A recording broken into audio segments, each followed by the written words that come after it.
me a little bit about what it means to like artistic athlete. Can you define that? Yeah. So an artistic athlete is basically somebody who participates in an artistic sport.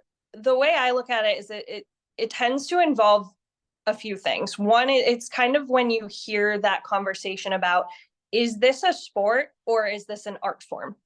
Welcome to the Cheer Athlete Podcast, where we bring coaches, parents, and athletes expert tips and advice to help keep cheerleaders healthy, strong, and at the top of their game. Now let's go. Welcome to the Cheer Athlete. Today I have with me Jillian Barnaby, who is from Boylston, Massachusetts, and she owns Parallel Physical Therapy and Wellness. And we are going to talk about artistic athletes today and talk about Jillian's journey with collegiate dancing or the collegiate dance team at Hartford University, and her journey into physical therapy and all of the above and maybe more. So welcome to the podcast, Jillian. I'm so glad to have you with us. Thanks so much, Laura. Thank you for having me. So let's start at let's start with your background in dance and kind of walk us through how that got you to start Parallel Physical Therapy. Yeah, you got it.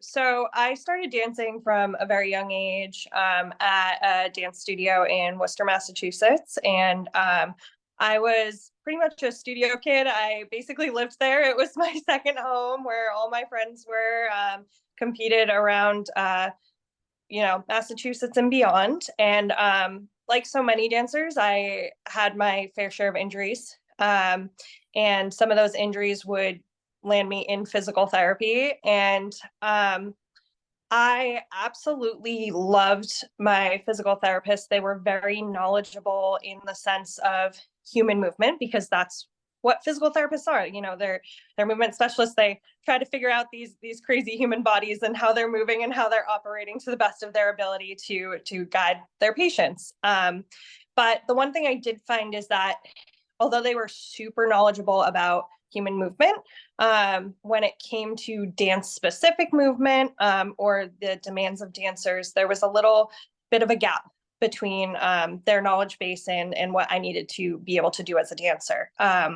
So that's kind of where I started to get the idea that, hey, it would be really cool to grow up and be able to take my love of dance, which was my whole life at that time, and apply that to being able to help other dancers to, stay in dance in a healthy way, maybe work with them prior to getting an injury so that they can prevent an injury, but also working with them when they do have an injury so that they can get back to doing what they love. So that's kind of where my initial spark for physical therapy came about. So from there, I went to physical therapy school at the University of Hartford in West Hartford, Connecticut. And while I was there during my undergraduate career, I was on the collegiate dance team there. We were a club sport at the time. So we didn't actually have a coach or anything. So my sophomore and junior year, I was actually the president and would assist with running all the practices, doing calling sidelines at games, doing the choreography, running fundraisers and events, things like that. So it was definitely a tall order for sure. Yeah.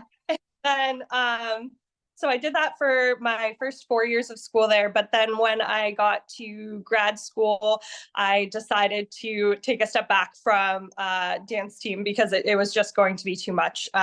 So then from there, I did grad school for 3 years. And then that's when I graduated with my doctorate of physical therapy. And then a couple years later is when I started Parallel so that I could work specifically with artistic athletes. So that's a little bit about me. Yeah, I love that you had a vision even before going to undergrad, that you wanted to, make an impact on artistic athletes or, on dancers and, and that you follow through with that. That's really cool. Because, I think it's hard when you're graduating when you're a kid, like, how do you know what you want to do when you grow up, and I don't know what I want to do next year, let alone 5, 7 years from now, after you finish. Yeah, That's no, definitely. And I remember too, like when I was younger, even talking to my parents and being like, 7 years is a really long time. Like, what if I get partway through this and I'm just like, this is not for me. But once I started dipping my toes in the water and getting a sense for exactly what physical therapy was, I loved it, and I loved everything that I could do with it. So definitely grateful that I went down this path, and even a little grateful for the injuries in retrospect, because I don't know if I would have been here today if it wasn't for that experience, for sure. So that's a great reminder that we like it sucks when you're going through an injury, and there's no way around that. But to look at it from the other side and see the benefit and the growth that it had from, I think that's a huge lesson. And that it's important as for us as therapists to remind our clients also, like, hey, yep, this is terrible right now, but it's going to be better on the other side. I find myself saying that all the time. So um, yeah, definitely. let's so did the University of Hartford have they had a cheer team, right? I believe they have a pretty strong cheer team from Yeah, my watching. Yeah. they did have a cheer team at the time, and we did work fairly closely with them as well. And in the pep band, we were all kind of one big like spirit squad. Yeah. University of Hartford didn't have a football team, so it was mainly the basketball games that we were performing at the time. So So what tell us so I like there's a lot of similarities between cheer teams and uh, dance teams that cheer basketball games and in general, and that competitive dance teams, and there's a lot of differences as well. Um, what were some of your favorite experiences being on the floor, or just as far as being on the team, like besides the physical therapy end of it, like what was your fun? absolutely. I will say honestly, the best parts were, one, being able to continue a passion of mine that I had from such a young age, in a capacity that I could still fill that cup. And the second thing would be having like-minded people who also shared that passion, who were also there to fill their cup, and being able to do that experience together. I will say that I still have a very close relationship with several people who were on that dance team. They're still what I would call my best friends. And, while I was still at school, there were some of them that were also doing physical therapy. So a lot of them were like-minded in that sense as well. And then in addition, like a lot of us even lived together for what was my senior year. We all had an apartment together, and so we were all very good friends. And I think that collaboration together and being able to share that love and continue to grow with it, even in a setting that was beyond the typical, studio or company, like pre-professional company based program. So I would say those were my favorite experiences that I look back most fondly of. But then also, it was a blast. I will say I was not like a huge basketball fan prior to going to college. It wasn't something that I regularly watched on TV or anything like that. But honestly, being on the sidelines at games, I started to get so into it, and I actually like grew to really enjoy watching the sport. So that was also a really cool experience. And being able to collaborate with the teams and the coaches, and they were so appreciative of us being there and being able to cheer them on in their sport as well. And they had a lot of mutual respect for us being there. So it was just a really cool collaborative experience that gave me so many fun memories. That's awesome. When Yeah. I was cheering myself at Northeastern, we didn't have a dance team at the Mhm. time. They do now. And we didn't really have anybody coordinating timeouts other than my coach. Like every timeout was ours, and unless there was one or like we would do t-shirt toss it, but it wasn't like as coordinated. And even when I was coaching at Holy Cross, we didn't have we did have a dance team. They would come like every, I don't know, like 1 or 2 times a season, to Mm. perform at halftime, or maybe a timeout, but they weren't on the sidelines with us. And so that was just, I left there in 2009.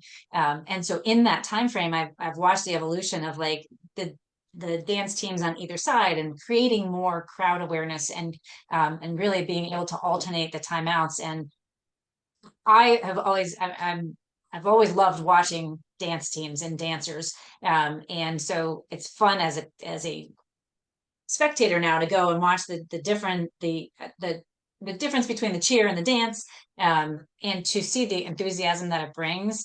And I think I always loved being at games when I was a kid, but watch like that was my favorite part of cheer was the same exact thing. And I think that's the same thing for most cheer athletes, is the camaraderie that you have. Like the sport is amazing and it's fun. And whether it's dance or cheer, like we challenge ourselves and we're learning routines, and the athletic piece of it is fun, but that bond that you have and that friendship and that and the I think that's the bigger part of any cheer program. And for cheerleaders, like whether it's all star or high school or beyond, whatever, like it's that camaraderie and that you connect with, and that brings you that's why I'm still here, is because of my friends that I had along the way. um what so as a physical therapist, I know, like, in cheering in college, I know how hard it was. Like, and I cheered at, like, my undergrad degree was in physical therapy before it changed. But I know how hard it was to stay in school with that. How hard was it? Like, you were trying to, like, PT school has gotten incredibly hard to get into these days.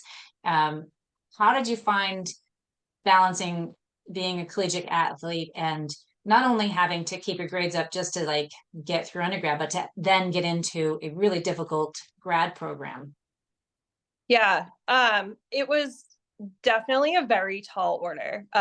My plate was always full, usually overflowing, to be honest. I will say some of the just fundamental strategies that I would use to stay organized and stay on top of things, I think was a little bit deep seated from when I was a kid, to be honest. Because even as I was saying, being a studio kid, when I was younger and dancing so much, I was at my studio probably 10 to 15 hours a week collectively, on top of being in school and also having just general Yeah. general social life, and being able to get enough hours of sleep and things like that. So if you ask anybody in my family, but also even those friends from college, they'll all kind of say that I'm just kind of like that. I've just always been like very organized and very on top of things, and kind of just gotten things done. So I think having that discipline from a young age was definitely helpful. But some strategies that I would definitely use, like I would definitely need to plan in advance when I was in school, in order to keep all of the balls in the air, so to speak, and keep everything afloat. I remember like it would be day one of classes, and I would go in and then I get my syllabus, and immediately it was like, okay, open the planner, write down every single assignment,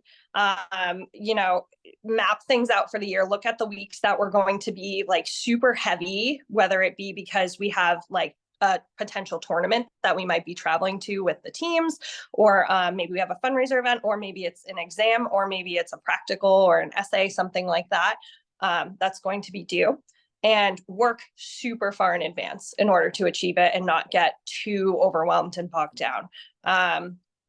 And then in the more short term, I was definitely the queen of lists. I would have like color coded lists. I would say, okay, Saturday is going to be my day. I have like the day wide open. I'll spend the evening like hanging out with my friends and have a little social time and a little downtime to relax and decompress. But as far as during the day, it's going to be getting things done. And I would have this huge list of, hey, here's my A list where like these are the things I need to get done in the next week. And here's my B list of things that, might be coming up in a couple weeks. If I could get a jump start on it, that would be great. And then here's my C list of, things that are very far out, or maybe not as readily important, might be a little less like deadline heavy. That if I can get to a couple things, great. And I would motivate myself to go to the library. Usually, to be honest, it was because there was a Starbucks in the library and I knew that could get me out the door. And then I would say, okay, I'm going to be here until 3 o'clock, 4 o'clock, 5 o'clock, whatever time I set that day. I'll get up here and there and go take a lap outside if it's nice out, or a lap around the library if it isn't nice out, just to get up and move a little. But here we go. We're diving into this, you know? So organization, staying on top of things, making lists, and also relying on the other people who are going through it with you to be like, hey, I'm so confused on this, like one aspect, or what are you doing for this? Things like that. Those are my key things that definitely got me through, but it wasn't easy. That's for sure. I can remember I was not very good at going to the library, and I really kind of, I didn't find it until probably my junior year that I was like, oh, I need to go and sit and spend some time and studying. And but the driver for me wanting to get that done, because I struggled with anatomy and physiology, and my mom was like, you got to make your choice. You're gonna, if you don't, you can fail or you can keep going. And the driver that got me there was wanting to stay on the team and not leave Northeastern and be able to stay and cheer. And so I was like, I gotta get my grades up, and cheering. On the one hand, I got very social quickly, and that was good for me as a person, but it was also not great for me as a student. But then finally, as I grew up a little bit, I realized the two had to come together, and it got me that, my one of my good PT friends was also on the cheer team. And so she would take me to the library, and three of us would study together. And I agree. I think, being organized and having that is a key thing, and like being able to know how to structure your time. And, I think sometimes going into it, I hear parents saying like, oh, they want their kids to go and cheer in college. And I 100% support that. I hope that kids go and cheer through college, because I had a great time, and gave me a lot of opportunities I wouldn't have necessarily had. And I think it's really important to remember that you're there as an athlete. So choose your school as an athlete, and choose your athletic event to support you along the way and keep pushing you forward, so that you keep pushing yourself. So let's dive into parallel PT. So you're located in Boylston. Tell me a little bit about Boylston, Mass, in case you're not from Massachusetts. Yeah. Tell me a little bit about what it means to like artistic athlete. Can you define that? Yeah. So an artistic athlete is basically somebody who participates in an artistic sport. So people who I think would fall under that umbrella would be dancers, cheerleaders. You could definitely take gymnasts, both artistic gymnasts and rhythmic gymnasts. Figure skating falls under that umbrella too. Acrobatics, types of circus art for sure. And then, there's probably a bunch that I'm missing too, some different niche ones that would fall under that umbrella as well. But the way I look at it is it tends to involve a few things. One, it's kind of when you hear that conversation about, is this a sport or is this an art form? Usually if that conversation is being said, I would call it an artistic sport. So that's where I would kind of blanket that. Any arena where you're having that conversation, it's an artistic sport. And I use that term, and I think it's become more common in current days to say things like artistic athletes, because you're truly paying homage to both sides of that argument. It is an art form, a lot of these sports, and a lot of these athletes are artists, but they are also athletes, and they are also participating in a sport. So it's kind of a blend of the two. So that's the population that Parallel is mainly gearing towards, to try to assist these more unique artistic athletes. And so how does working with you look different than, say, if you were at a traditional regular outpatient ortho? For those of you that don't know, like physical therapy has a lot of different realms. Like we're in acute care, we're in rehabs, we're in home care, and some of us travel. But like that, when you come to see us, we call that outpatient physical therapy. So how does parallel PT different from like a traditional that yeah or some I have an idea on the answer, but I'm going to let you answer. Yes, no, absolutely. So parallel is a little bit different. And I think that's kind of what makes it beautiful. So one thing is that I work with my artistic athletes for a longer period of time that will typically happen in a more traditional outpatient setting.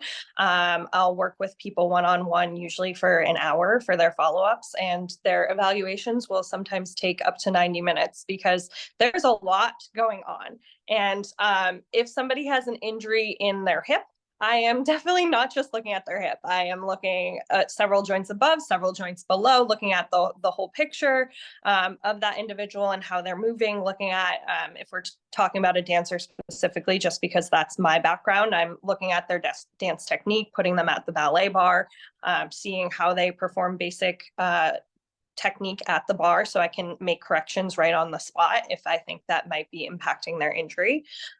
So that's one major difference. The second thing is that I don't just work with people when they have an injury. I tend to work with many artistic athletes who come to me for preventative purposes, where they're coming in, they don't necessarily have an injury or pain or a huge active concern. Maybe they're like, oh, my hip's a little tight, or maybe they're like, oh, my teacher told me that my core is a little weak or something like that. And they're coming to me to get an assessment and get just a preventative plan in place. So that way they can work on that, try to prevent an injury before it happens, have a little bit more awareness of their body when they are performing their artistic sport. And then also staying on that dance lane, I do pre-point assessments as well. Point work, dancing up high on the tips of the toes, has a lot of criteria that needs to be hit in order to make sure you are as safe as possible doing it. So having an assessment done is part of what I offer here too. So that way I can make sure somebody is as safe as possible and can minimize risk as much as possible when they're progressing on point.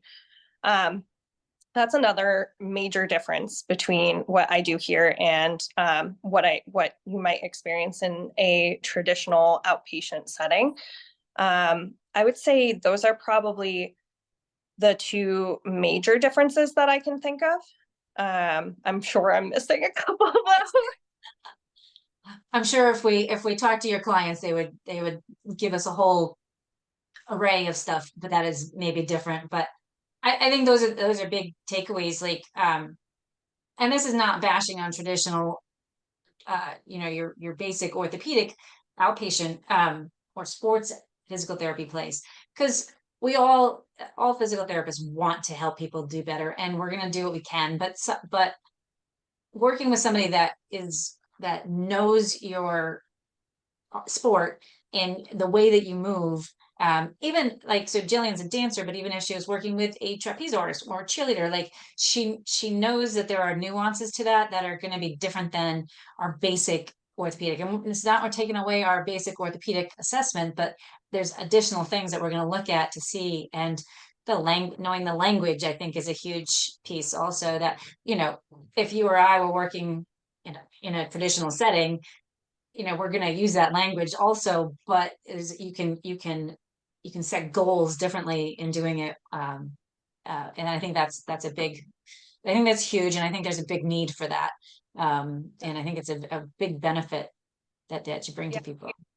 Yeah, 100%. I think a lot of times when I get dancers, but also gymnasts and other artistic athletes in here, when it comes to like a sport that I haven't totally gone through, like I've dabbled in a little bit of gymnastics here and there, and I know some of the terminology, but I definitely don't know all the nuances of like the terms in the sport. But I'm can, when it comes from a rehab standpoint, a lot of artistic athletes tend to present pretty similarly in their injury patterns, and they tend to have fairly similar needs and demands when they get back to their sport of what that's going to look like. Obviously, for an artistic gymnast, we do have to take into account that they're going to be using their upper body a little bit more, especially for bars. And we also need to take into account that for cheer, especially like higher competitive cheer, and for artistic gymnastics, there's going to be a lot more pounding as well, because of all the tumbling. And a lot more jumping. So those are some nuances that come into play. But regardless of the background of the artistic athlete, from a rehab standpoint, there are a lot of crossover, a lot of similarities. So even if there is like a cheerleader who is like, hey, I don't have a PT who knows cheer, but there's this PT who works with dancers or works with gymnasts, like I would recommend that they go there over going to the traditional outpatient setting, because they're going to be able to understand some of the demands, educate you in a way that is going to relate directly to your sport. So that way you can have more awareness when you're actually doing the sport, and go through that connection together. Yeah. One thing so I do work at a traditional physical therapy clinic, but my own clinic, one thing I see different, which is I don't have to see somebody 3 times a week for 4 weeks for 6 months. Like sometimes they need that, like acute surgical, whatever, or, but like we can wean down pretty quickly and like do these exercises, and then let's see you in a few weeks and follow up and build on that, because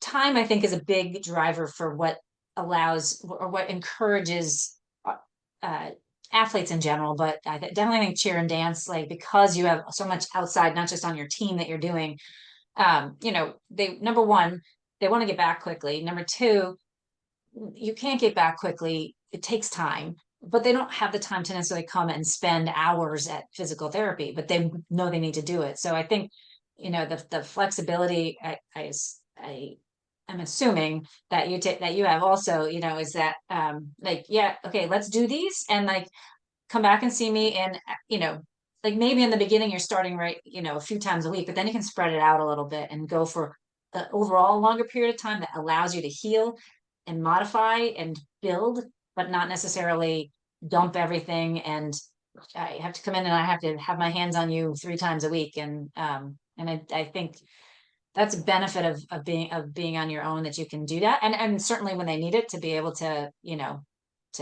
come in more frequently. So Yeah, I agree with you 100%. And that's a very good point that you brought up that I missed there. I have individuals that I see once a week. I have individuals that I see once a month. Some of my prevention folks will just be like, hey, I don't have an active issue, but I want to just come in for a check-in once a month so I can just go through any concerns that are coming up, whether that be in class or in life. And then we can kind of go through it and look at the issue before it becomes a bigger issue, and update your program. Okay, this exercise is getting easy. Let's try progressing it to this, things like that. And I'll see those people once a month ongoing, for as long as they want to be working with me. And then I have other people who have more of an active injury or have more of a short-term goal, where they're shooting for a certain like competition or this or that. So they might come in more frequently. But because I'm offering time that's an hour in length, a lot of times people don't actually need more than once a week, when you are having that quality one-on-one time. And I do find too that as long as the individual is working on things at home, even like once every couple weeks tends to be plenty, as long as they're working on it, because it gives them a chance to, what I would say, marinate with the exercises, yeah. through them on their own a little bit, see how their body's responding to it, figure out how to get certain muscles to engage, things like that. And then by the time they come back to me in a week or two, they're like, okay, these exercises have gotten easy. And I'm like, great, this is great timing. Let's progress them. Let's apply it to something that's now a little bit more advanced. So having that flexibility is huge, because I agree with you that it is a very niche set of people who actually need 2 to 3 times a week of physical therapy. and it is in that like post-op or acute situation, or maybe in more of a neuro setting, like following like a stroke or something like that. But for most people, once a week, once every 2 weeks is plenty. And I also think that if we're talking about injuries, the timeline of return to sport, getting back to what you're doing, is another major thing. I think in an outpatient setting, you get to a point where maybe in that 6 to 8 weeks, you're doing all your day-to-day stuff pain-free. But you're still having issues related to your sport. And a lot of times that's where in a traditional outpatient physical therapy practice, the physical therapist is discharging you and saying, okay, you're good with PT, you're good to go. But for dancers and cheer and gymnastics, like there's a whole other branch of things that they need to be able to do that are probably still giving them issues. So that's also where I think spacing it out and also setting the expectation with the artistic athlete early on that, hey, like this is going to take longer than 6 to 8 weeks. We're going to get you there, but your progress back is going to be a very gradual ramp up. If I'm saying a dancer, you know, maybe at first I'm pulling them out of dance completely for a couple weeks, but then maybe we're just introducing basics at bar for a couple weeks. And then we're introducing more advanced things at bar. And then we're moving to center, and then we're moving across the floor, things like that. So gradual ramp up, but I think having that flexibility and being able to tailor it to the individual without such strict parameters and guidelines is super helpful. Let's one thing. So Jillian and I actually had the opportunity to meet in person a few weeks ago, which was really cool because we live fairly close to each other, and we had a conversation about I'm going to call them modalities. It's not talking. So in PT world, modalities we think of as different things necessarily, but functional range conditioning and Pilates, and how you because I'm intrigued by functional range. I'm intrigued by both of them, but how you incorporate them with your artistic athletes, and how you've noticed a difference between maybe basic stretching or your traditional core exercises. How do you incorporate that different, and what is the difference, and how do you use that?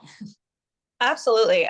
So I love both functional range conditioning, which is FRC, and Pilates. I trained in Australian Physiotherapy and Pilates Institute brand of Pilates, which is specifically designed for rehabilitation and physical therapy professionals. Talking about FRC first, it's basically like a mobility and strength system that I trained in.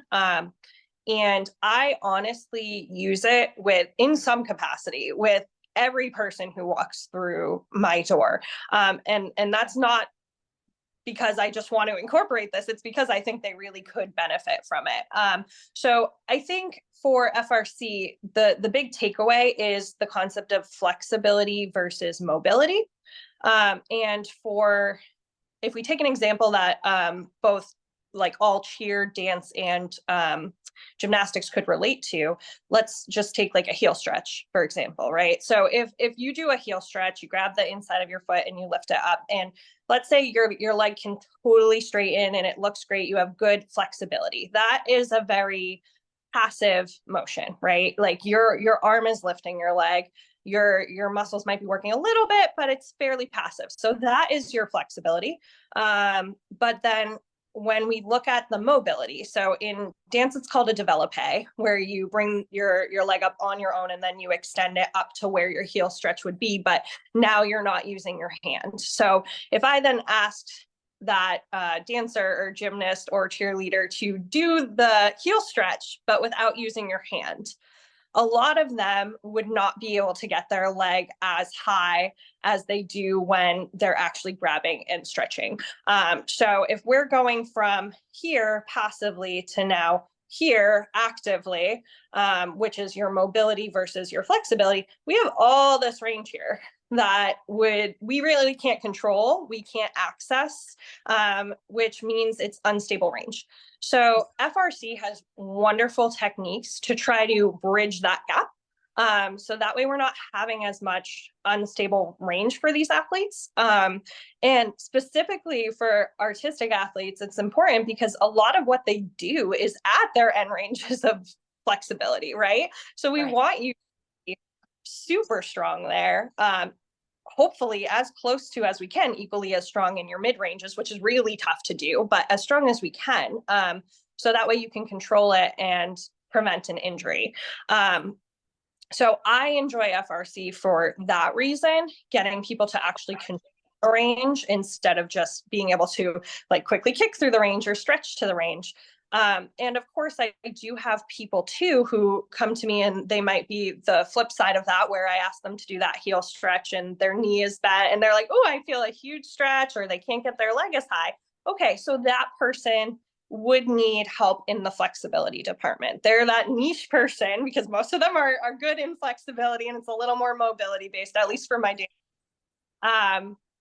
But they need the flexibility. So FRC also has some ways that you can couple their techniques with like traditional stretching techniques as well, and kind of combine it in like a fusion standpoint. So that way we're getting the passive stretch, but then we're also working to stabilize our muscles at those end ranges at the same time. So yes, we're opening up that flexibility and opening up that range, but we're not doing it passively and creating instability. We're working through it to try to gain control over it, gain that active mobility at the same time. So that's the main way that I use FRC. And I think it's made a big difference for people in just being able to have better control of their hyper flexibility and their extreme ranges, for sure. I think is that I would like to see more cheerleaders exploring FRC, or cheer coaches exploring FRC for their exercise prescription, because we traditionally focus only on stretching and only on gaining flexibility. And what I've taken a couple of FRC classes, and what I like about it is you're getting that stretch feeling, or and you're increasing your flexibility, but you're actually gaining that control, like you said, and you're using your muscles to get that flexibility, as opposed to just passively hanging there, because there's very little in life that we do is very passive. And so we need to have that. And in the injury prevention, I think that's a huge piece that's missing. And so I would love to see people exploring that a little bit. So I don't do FRC per se, as I haven't been trained in FRC. But how I tend to look at is looking at creating that mobility and that active mobility, that you're moving in and out of ranges, and then building your stability on top of that and potentially pairing them. So is that how Pilates fits in? Like, do you work on mobility and then incorporate some of the Pilates to help them control that and get more stable and build strength? Yeah. So Pilates, I use it a lot at the very start of programming with these folks. So when artistic athletes walk into my door, a lot of times, like, they're designed to make things look easy. We all know that. They're going to make your exercises look so good. And I'm always like, yeah, that looks great. You're doing it awesome.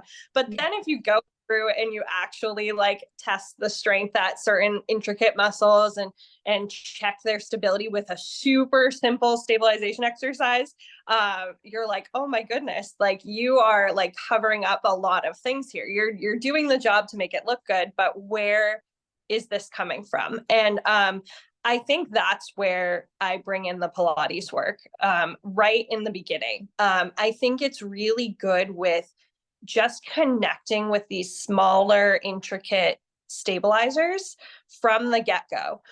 So that way you have awareness of them, you know where they are, you know how to engage them, and you have that connection from your brain to your nerves to that muscle, so that it is engaging more with you when you're practicing your sport, when you're doing your more complex exercises, things like that.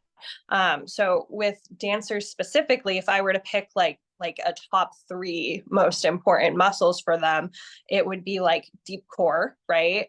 So transversus abdominis, pelvic floor, and the relationship with your breathing. It would be your deep hip rotators, which are turnout muscles for dancers to be able to maintain turnout range. And then probably the intrinsics of the feet would be the next on that list. There's plenty more, but that would be like my hard hit, like, top 3. So building connection and awareness of those, starting with super duper simple Pilates exercises. And I usually say to my dancers, I'm like, we're going to start with like the silly exercises or the stupid exercises. And like, but you need them. I need you to dial into this muscle and build this connection with this muscle. And then we're going to layer in other things. We're going to take it to the bar and make it and apply it to your dance technique, or we're going to build that Pilates exercise into something more complicated. Or we're going to take it into weight bearing and apply it with like all these different stability challenges. But then that fundamental is there. They take that home, they work on it, they come back, and then we can apply it much better than if I just said, hey, do this exercise in standing. They're going to make it look good, but they don't necessarily have it coming from the appropriate place. So yeah. I think that's awesome cueing. I actually am going to steal that from you because a lot of people give me, I do a lot of breathing exercises and for core stability. And I don't want someone to move on until they can own their breath lying down and through the day. But, and I don't think I tell people enough, like the importance of this is so that you can maintain this and you're not holding your breath as you're going to lift someone overhead in the air. So I think that's an important tip. Like you're building a foundation and you're going to build on that foundation and you respect the process and the everything that the house will go in the right direction. So 100%, definitely. Yeah. I really love that we had this chance to talk on here and I want to do it again sometime soon. Do you have anything coming up in the near future that any programs coming up or anything like what's in parallel PT future? What's in your future? In my future right now, I'm mainly working with patients in my clinic at the moment. If you had asked me a couple of weeks ago, I would have been like being on the Cheer PT podcast. That's what's coming up in my future. But no, I'm working on continuing to work with my individuals here. I've had people coming in for pre-point assessments lately a lot. So I've been working with people on a pre-point basis, trying to progress on point, and working on programs there. And that is pretty much where I'm at the moment, continuing to build my social media presence as well. I recently with March, we had an Irish step injury series where I was talking to some of my Irish step dancers, because Irish step is a dance form that is a beast in and of itself, to be honest. So talking to them, making them a little bit more aware of their injuries, but I'm just doing my thing over here. I did see that on Instagram, and I think you did a great job on that series. And I'm going to encourage all my cheer athletes to go and follow that or to go and follow you and go through that, because I think I think there's a lot of similarities between dance and cheer. And Irish step and the impact that they have is absolutely, we do a lot of the similar landing, maybe not the same repetitive, although I saw kids doing 5 jumps in a row this past season. And so that impact is definitely there. And I think you have some great tips on that and just the general, so definitely go check out that series on Jillian's page.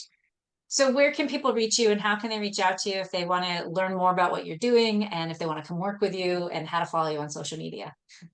Absolutely. So I am in Boylston, Massachusetts. In the future, I may be having a satellite clinic opening in Worcester, but that is to be determined at this time. But for the moment, I'm in Boylston, Massachusetts. The clinic number is 774-314-7472, which I know Laura said she would post that if anybody wants to reach. You can call it, you can text it. It goes right to me. It's just a separate number to keep personal and business a little bit separate, chocolate from peanut butter, if you will. For email, you can reach me at parallelptw@gmail.com. My website is that same tag, parallelptw.com. And then my social media is that as well. So it makes it nice and easy. Instagram.com @parallelptw, and same with Facebook Meta. Perfect. So I will share all of those. I'm so glad that we were able to do this and to talk again. And I look forward to both talking with you in person and grabbing another coffee. And having you on here again. Definitely when you open your second satellite, let us know. And if you have any programs coming along, let me know, and I'll share them out, and look forward to having you on here. Absolutely. Thank you so much, Laura. I appreciate you taking the time. Thanks for being here. All right, everyone. I hope you got a lot of value out of this today. Definitely go check out all of Jillian's socials and connect with her. She's got some great information on there. Don't forget, when in doubt, breathe it out. Take life one step at a time. You're responsible for your own vibes. You can do anything that you put your mind to. Go get the day. Take care.